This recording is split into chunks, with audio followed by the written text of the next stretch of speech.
Soy el idiota por no salvar a mi hermano de la cárcel después de que falsificó mi firma. Para el mundo exterior éramos la familia perfecta. Una casa con jardín, un padre trabajador y dos hijos varones con solo 2 años de diferencia. Pero dentro de esas 4 paredes, el aire se repartía de forma desigual. Mi hermano, Mateo, era el hijo de oro. Desde que tengo memoria, Mateo no caminaba, él flotaba sobre el perdón constante de mis padres. Yo, en cambio, parecía haber nacido con una deuda que nunca terminaba de pagar. Recuerdo perfectamente un sábado cuando yo tenía 10 años y Mateo 8. Estábamos jugando en la sala y Mateo, en un arranque de energía, lanzó un camión de metal contra el televisor nuevo. La pantalla se astilló en 1000 pedazos. El silencio que siguió fue aterrador. Cuando mi padre entró, su rostro estaba rojo de furia. Pero ocurrió algo que marcaría el resto de mi vida. Mateo empezó a llorar, un llanto ensayado, y señaló hacia mí. «Él me empujó, papá. Yo no quería», sollozó. Mi padre ni siquiera me preguntó mi versión. Me tomó del brazo, me llevó a mi habitación y me prohibió salir por todo el fin de semana. No hubo cena esa noche para mí. Mientras tanto, a través de la puerta, escuchaba cómo mi madre consolaba a Mateo, diciéndole que, pobrecito, qué susto se había llevado. Ese fue el patrón. Mateo rompía, yo pagaba. Mateo mentía, yo era el mentiroso. Mateo fracasaba y era porque necesitaba apoyo.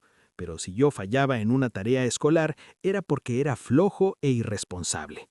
Las heridas emocionales de un niño no sangran hacia afuera, sangran hacia adentro. Aprendí a ser invisible para evitar conflictos.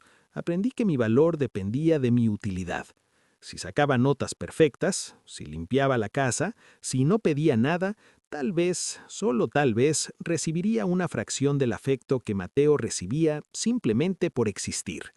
Mis padres, sin darse cuenta, estaban construyendo dos monstruos. A mí me convirtieron en un niño hipervigilante y ansioso, obsesionado con la perfección para evitar el castigo. A Mateo lo convirtieron en alguien que creía que el mundo le debía todo y que las consecuencias eran cosas que solo les pasaban a los demás. El favoritismo no solo me lastimaba a mí, estaba atrofiando el alma de mi hermano. Yo crecí con el peso de la responsabilidad, mientras él crecía con la ligereza de la impunidad. En ese entonces yo no lo sabía, pero esa disparidad en la crianza era una bomba de tiempo que estaba programada para estallar en el momento en que saliéramos al mundo real. Esa fue mi infancia, un campo de entrenamiento de supervivencia emocional, mientras mi hermano vivía en un parque de diversiones sin reglas. La adolescencia no hizo más que profundizar la brecha. Para cuando cumplí 17 años, yo ya tenía un trabajo de medio tiempo en una biblioteca. Sabía que si quería ir a la universidad tendría que pagármela yo mismo o conseguir una beca completa, porque mis padres ya estaban ahorrando para comprarle a Mateo el auto que le habían prometido por ser un buen chico, a pesar de que apenas pasaba sus materias. Aprendí el valor de la prudencia. Cada peso que ganaba iba directo a una cuenta de ahorros. Me convertí en el tipo de joven que planea, que anticipa, que asume las consecuencias de sus actos antes de cometerlos. Por el contrario, Mateo se transformó en un adolescente arrogante. Su lenguaje era el de la victimización. Si un maestro lo reprobaba, era porque le tenía envidia. Si se metía en una pelea, era porque lo habían provocado. Recuerdo una noche en la que Mateo regresó a casa oliendo a alcohol, habiendo chocado el auto contra un poste de luz. Yo estaba estudiando para mis exámenes finales. Mis padres saltaron de la cama, no para reprenderlo, sino para verificar que él estuviera bien. Cuando vieron el daño al vehículo, mi madre dijo: «Pobre Mateo, el camino estaba muy oscuro. Deberían poner mejores luces en esa calle». Mi padre asintió y, para mi absoluta incredulidad, me miró a mí. «Tú, que eres tan responsable, deberías haber ido a buscarlo. Sabías que iba a una fiesta. Es tu culpa que haya estado solo en la carretera». Me quedé helado. Yo no tenía ninguna obligación de cuidar a un chico de 15 años que había decidido beber y conducir, pero en la lógica retorcida de mi hogar, mi madurez era un recurso que ellos utilizaban para cubrir las falencias de su favorito. Empecé a sentir un resentimiento sordo, una llama que se alimentaba de cada injusticia. Mateo veía esto y se regodeaba. Me miraba con una sonrisa burlona cada vez que mis padres lo defendían. Él sabía que tenía el poder. Desarrolló una irresponsabilidad crónica, no hacía tareas, no ayudaba en casa y se gastaba el dinero que yo ahorraba. Sí, a veces tomaba prestado de mi billetera, y mis padres simplemente decían que los hermanos comparten. Mientras yo aprendía a cocinar, a lavar mi ropa y a gestionar mis emociones, Mateo aprendía a manipular. Aprendía que un berrinche o una cara triste eran suficientes para evadir la realidad. Los padres a menudo creen que al proteger a un hijo de las consecuencias lo están amando, pero lo que hacían con Mateo era incapacitarlo para la vida. Yo me estaba convirtiendo en un adulto funcional a base de golpes emocionales, mientras él se quedaba estancado en una infancia eterna donde siempre había un rescate disponible. Esa fue nuestra juventud. Yo corriendo un maratón con pesas y los tobillos, y él sentado en un pedestal que mis padres sostenían con las manos sangrando, aunque se negaran a admitirlo. La tensión en la casa era constante, un hilo invisible que se estiraba más y más cada vez que Mateo cometía un error y yo terminaba siendo el responsable indirecto de su caída. Al entrar en los 20, la realidad empezó a golpear, pero solo a uno de nosotros. Yo me gradué con honores, conseguí un empleo estable en una firma de finanzas y me mudé a mi propio departamento lo más rápido que pude. Necesitaba aire. Necesitaba un espacio donde las reglas fueran iguales para todos, o mejor dicho, donde yo fuera el único dueño de mis aciertos y errores. Mateo, por su parte, saltó de universidad en universidad. Mis padres pagaron 3 carreras distintas, y él abandonó las 3 alegando que los profesores no entendían su visión. A sus 24 años, seguía viviendo en su habitación de la infancia, jugando videojuegos hasta la madrugada y pidiéndole dinero a mi madre para salir con amigos. Empezaron los problemas menores, multas de tránsito sin pagar, deudas de tarjetas de crédito que mis padres cubrían sacando préstamos sobre su propia jubilación y pequeños altercados legales por conducta desordenada. Cada vez que el teléfono sonaba a las 3 de la mañana, yo sabía que era la policía o un acreedor llamando a casa de mis padres. Y cada vez el ciclo se repetía. Mateo lloraba, decía que se habían aprovechado de su buena fe y mis padres vaciaban sus ahorros para rescatarlo. Yo mantenía mi distancia. Visitaba a mis padres una vez al mes, pero las cenas eran insoportables. Todo giraba en torno a Mateo. Mateo está pasando por una fase difícil, decía mi madre mientras yo le contaba sobre mi ascenso. Tienes que ser comprensivo, hijo. Tú que tienes éxito, ¿por qué no le prestas algo de dinero para que abra su negocio de ropa? No, mamá, respondía yo con calma. Mateo no necesita dinero, necesita un horario de trabajo y responsabilidad. Ese tipo de comentarios me convertían en el hermano frío o el envidioso. Mi padre me decía que me había vuelto materialista y que la familia estaba por encima de todo. Observaba con horror cómo mis padres envejecían prematuramente bajo el peso de las deudas de mi hermano. Se veían cansados, sus ropas eran viejas, habían dejado de viajar y de salir. Todo el flujo económico y emocional de la familia era absorbido por el agujero negro que era la vida de Mateo. Mateo se volvió más audaz. Empezó a usar mi nombre en sus conversaciones. Descubrí que les decía a sus conocidos que él era socio en mi firma para obtener créditos o respeto en círculos que no le pertenecían. Cuando lo confronté, se encogió de hombros. Solo es un nombre, hermano, no te quita nada. Además, tú tienes de sobra. Esa frase, tú tienes de sobra, era el mantra de su existencia.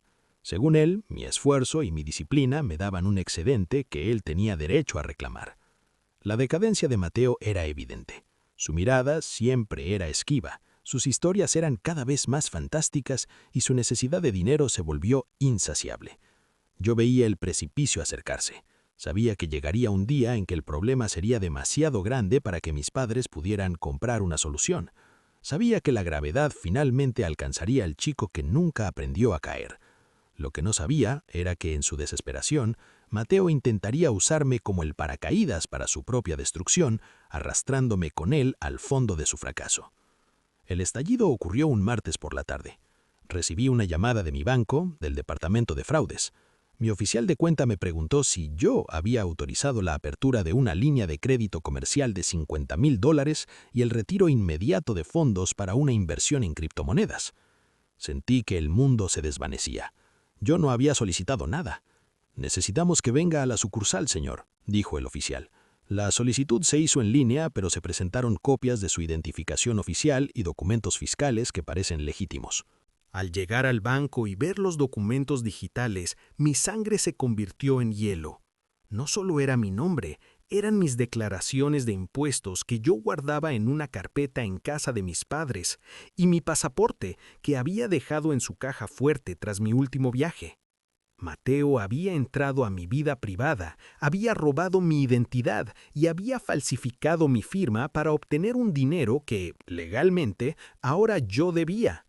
Pero el problema escaló más allá de lo financiero. Mateo no solo había pedido el crédito, había usado mi nombre como aval para un negocio turbio de importaciones con personas que no jugaban bajo las reglas del banco. Recibí mensajes en mi teléfono personal de números desconocidos.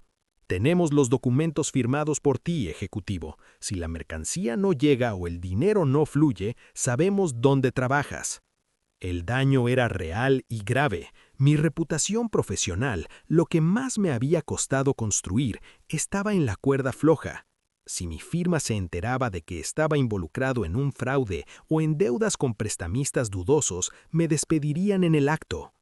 Fui a casa de mis padres, temblando de rabia y miedo. Al entrar, encontré a Mateo sentado en la sala, llorando de forma histérica con mis padres a sus pies. ¿Qué hiciste, Mateo?, grité lanzando la carpeta de documentos sobre la mesa. Mateo ni siquiera me miró. Mi padre se levantó, con las manos alzadas en un gesto defensivo. Hijo, cálmate. Mateo cometió un error, pero fue porque quería impresionarte. Quería invertir ese dinero para darte una sorpresa y demostrarte que él también podía tener éxito. Me robó mi identidad, papá. Falsificó mi firma. Hay tipos amenazándome, exclamé, sintiendo que me explotaba el pecho.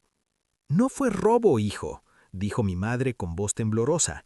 Él solo tomó prestado tu crédito. Sabía que tú podías pagarlo si algo salía mal. Eres su hermano. Se supone que debes apoyarlo.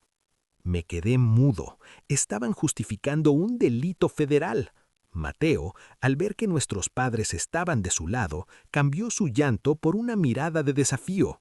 No es para tanto, dijo limpiándose las lágrimas. El mercado cayó, no es mi culpa. Tú ganas bien, puedes absorber esa deuda en un par de años. No me vas a mandar a la cárcel por un poco de dinero, ¿verdad? Fue en ese momento cuando comprendí la magnitud del desastre. Mateo no sentía remordimiento. Para él, mi vida era un recurso natural que podía explotar, y mis padres eran sus cómplices. El error no era solo de Mateo por robar, era de ellos por haberle enseñado que mi vida no me pertenecía a mí, sino a las necesidades de su hermano. El aire en la sala se volvió irrespirable. La traición no era solo el dinero, era la realización de que para mi familia, mi seguridad y mi futuro eran sacrificables en el altar de la incompetencia de Mateo. El problema ya no era solo financiero, era legal, era criminal y sobre todo era el fin de la ilusión de que yo tenía una familia que me amaba de forma incondicional. Lo que siguió fue una pesadilla de manipulación psicológica que nunca imaginé posible. El día siguiente, Mateo, asesorado por un amigo abogado tan turbio como él, presentó una versión de los hechos que me dejó sin hálito. Le dijo a mis padres y pretendía decírselo a las autoridades que yo le había dado permiso para usar mi nombre. Él me dijo que usara su crédito porque quería ayudarme a empezar, dijo Mateo frente a mis padres. Ahora que el negocio salió mal, se asustó y quiere negarlo todo para no pagar. Me está usando de chivo expiatorio para no arruinar su carrera. Lo más doloroso no fue la mentira de Mateo, fue ver cómo mis padres la aceptaban de inmediato. Vinieron a mi departamento esa noche. Mi padre no me abrazó. Se sentó en mi sofá y me miró con una decepción fría. ¿Cómo pudiste hacerle eso a tu hermano, hijo?, preguntó. ¿Le das falsas esperanzas? ¿Le dices que use tu crédito y ahora que hay problemas lo dejas solo frente a los prestamistas? Es mentira, papá. Yo nunca le di permiso, grité, sintiendo que me volvía loco. Él robó mis documentos de su propia casa. Clara dice que te vio dándole una carpeta hace un mes, dijo mi madre, citando a una tía que siempre había sido la confidente de Mateo. Ella dice que te escuchó decir que lo ayudarías con el banco. Estaban fabricando testigos, estaban construyendo una narrativa donde yo era el arquitecto del desastre y Mateo solo la víctima de mi supuesta negligencia. El objetivo era claro. Si yo aceptaba la responsabilidad, Mateo quedaba libre de cargos criminales por robo de identidad. Yo simplemente tendría una deuda civil que podría pagar con el tiempo. Si no aceptas que tú le diste permiso, Mateo irá a la cárcel, sollozó mi madre. ¿Quieres destruir a tu hermano? ¿Quieres que tu padre y yo muramos de un infarto por la vergüenza? Solo tienes que decir que fue un malentendido y que tú autorizaste el movimiento. Fue un chantaje emocional extremo. Me pusieron en la posición de elegir entre mi integridad y la vida de mi hermano. Me llamaron egoísta, me dijeron que siempre le tuve envidia a Mateo porque él era el más querido y que esta era mi forma de vengarme. Cada palabra era un puñal. Estaba enfrentando la traición absoluta. Las personas que debían protegerme estaban dispuestas a arrojarme a los lobos para salvar al hijo que nunca aprendió a caminar solo. Pasé noches sin dormir, escuchando los mensajes de odio de mis tíos y primos. Me convertí en el villano de la familia de la noche a la mañana. La presión era tan fuerte que por un momento dudé. ¿Y si aceptaba la culpa solo para que pararan los gritos? ¿Y si me sacrificaba una vez más para mantener la paz? Pero entonces me miré al espejo. Vi los años de esfuerzo, las noches de estudio, las horas de trabajo extra. Todo eso era mío. No tenía por qué regalarlo para validar una mentira. El conflicto familiar llegó a un punto de no retorno cuando mi padre me dijo, si no salvas a tu hermano de esto, no vuelvas a llamarme padre. Me quedé solo contra el mundo, pero por primera vez en mi vida decidí que no iba a pagar una deuda que yo no había contraído. La verdad no es algo que siempre brilla por sí sola. A veces hay que arrastrarla hacia la luz. Sabía que mi palabra contra la de toda mi familia no sería suficiente, así que hice lo que mejor sabía hacer, ser meticuloso. Contraté a un investigador privado y a un abogado experto en delitos informáticos. No tardamos mucho en encontrar las grietas en la historia de Mateo. Resultó que mi hermano no era tan inteligente como creía. El investigador descubrió que Mateo había grabado un video de sí mismo entrando a mi habitación en casa de mis padres y abriendo la caja fuerte con una clave que había obtenido espiando a mi padre. No solo eso, en su computadora encontramos búsquedas de cómo falsificar firmas y correos electrónicos con los prestamistas donde él decía explícitamente, mi hermano no sabe de esto todavía, pero él es el que tiene el dinero, yo solo gestiono. El golpe final fue una grabación de audio que obtuve durante una cena familiar que grabé en secreto. En ella se escuchaba a Mateo alardeando con un primo sobre cómo tenía a los viejos comiendo de su mano y cómo me iba a clavar la deuda porque yo era un cuadrado que se asustaba con poco. Cuando presenté estas pruebas en una reunión formal con el abogado del banco, mis padres y Mateo, el ambiente cambió de forma drástica.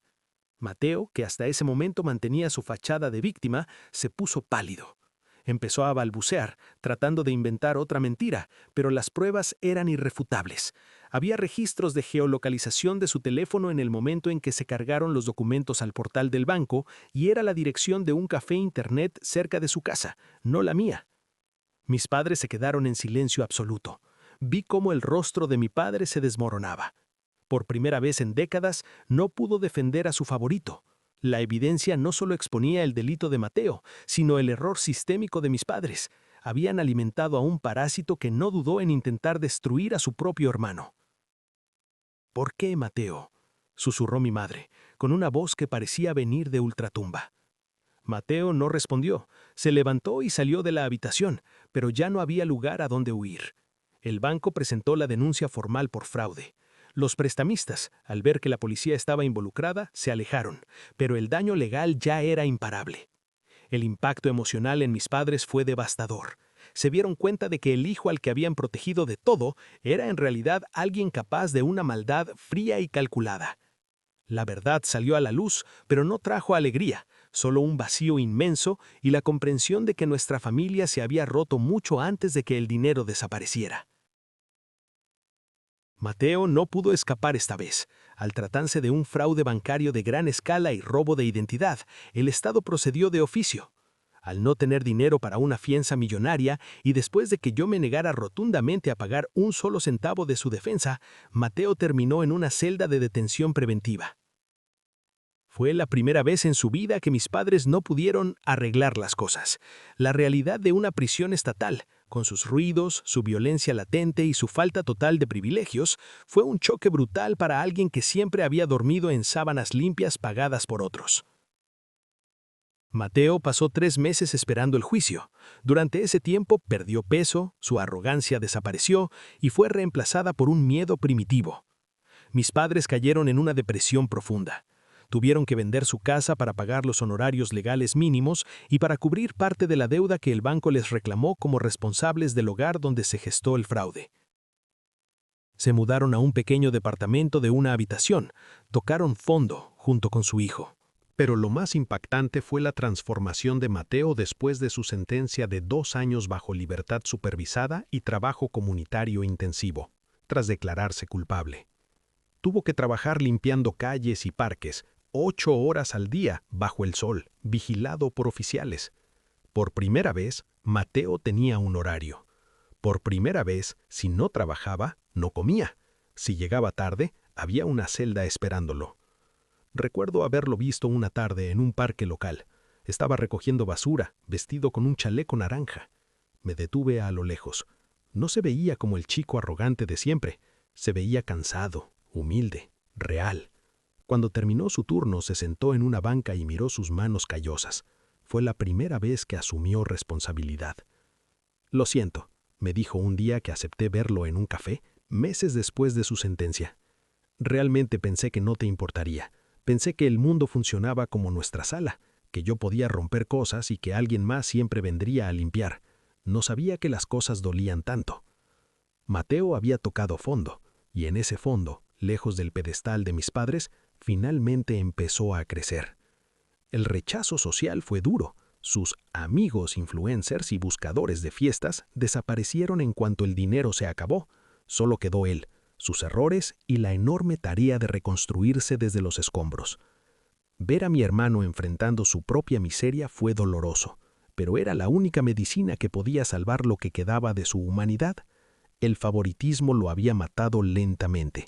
La consecuencia real lo estaba devolviendo a la vida.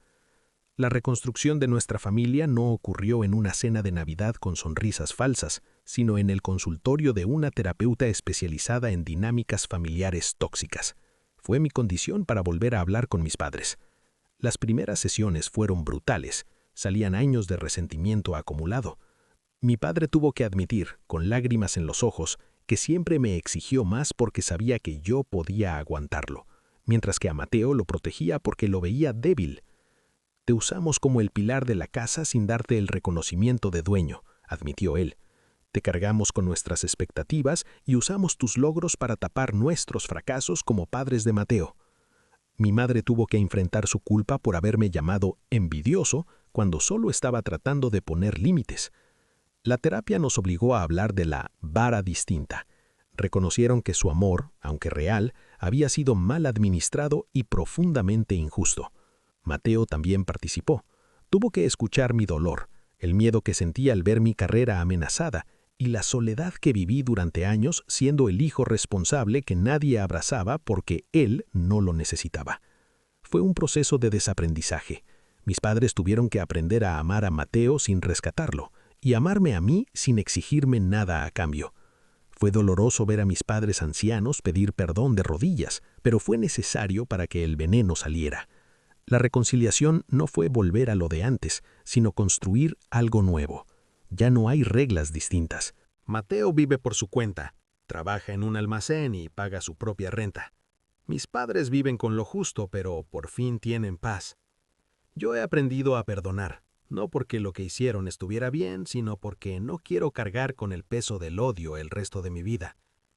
Todavía hay momentos de tensión, pero ahora tenemos las herramientas para hablar de ello. La terapia nos enseñó que el favoritismo es una forma de abuso, tanto para el que es exigido como para el que es malcriado. Nos reconciliamos con la verdad, que es mucho más sólida que cualquier mentira de familia perfecta. Nuestra relación ahora es honesta, cruda y, por primera vez, equitativa. Hoy miro hacia atrás y entiendo que mi historia no es única. En muchas familias hay un hijo de carga y un hijo de oro. Si tú eres el que siempre tiene que ser responsable, el que nunca puede fallar, el que es ignorado porque tú siempre estás bien, quiero decirte que tu valor no depende de cuánto rescates a los demás. Tienes derecho a poner límites, incluso si eso significa que el pedestal de alguien más se caiga. Aprendí que el amor sin límites no es amor, es negligencia. Mis padres creían que amaban a Mateo al protegerlo de las consecuencias, pero en realidad lo estaban enviando al mundo sin armadura. Y creían que me amaban al exigirme excelencia, pero me estaban quitando el derecho a ser humano y a equivocarme. A Mateo ahora lo respeto más que nunca, no por lo que fue, sino por el esfuerzo sobrehumano que está haciendo para ser un adulto funcional después de haber sido un niño mimado durante 30 años. A mis padres los acepto con sus sombras, entendiendo que ellos también fueron víctimas de sus propias crianzas. Mi vida profesional se recuperó, aunque las cicatrices del fraude siguen ahí como un recordatorio de que la confianza es un tesoro frágil. Pero me siento más ligero.